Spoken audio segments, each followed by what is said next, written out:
پاک فوج کے ترجمان میجر جنرل آصف غفور نے ایک انٹرویو میں کہا کہ دہشت گردی کے خلاف تمام آپریشن مختلف تھے، لیکن پاکستانی قوم نے ثابت کیا کہ ہم پرعزم قوم ہیں۔ پاکستان نے اس جنگ میں 100% نتائج دیے اور ملک میں امن و امان قائم کرتے ہوئے ہدف حاصل کر لیا، لیکن افغانستان کچھ نہ کر سکا، جبکہ چاہتے ہیں کہ افغانستان سے کوئی ادھر ادھر نہ آ جا سکے۔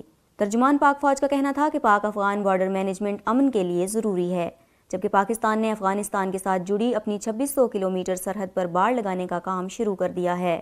بارڈر مینجمنٹ سے متعلق میکینزم پر افغانستان کو دستاویزات بھی بھجوا دی ہیں، اور اگر بارڈر میکینزم طے پا گیا تو سرحد کے بہت سارے مسائل حل ہو جائیں گے۔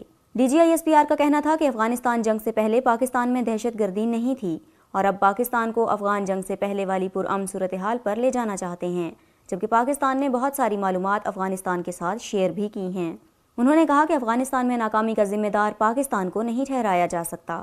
افغانستان جنگ میں پاک فوج کے تمام چیفز نے بہترین کام لیا۔ جنرل کیانی نے انسداد دہشت گردی جنگ کی منصوبہ بندی کی۔ میجر جنرل آصف غفور کا کہنا تھا کہ پاکستان کو غیر مستحکم کرنے میں بھارت کا اہم کردار ہے، اور بھارتی خفیہ ایجنسی را کے جاسوس کلبھوشن کی گرفتاری سے ظاہر ہو گیا کہ بھارت دہشت گردی میں ملوث ہے۔ انہوں نے کہا کہ سی پیک کے تناظر میں بلوچستان نہایت اہم ہے۔ پاک فوج کی پوری توجہ بلوچستان کی طرف ہے، اور پاکستان کا بارڈر ایران کے ساتھ بھی لگتا ہے۔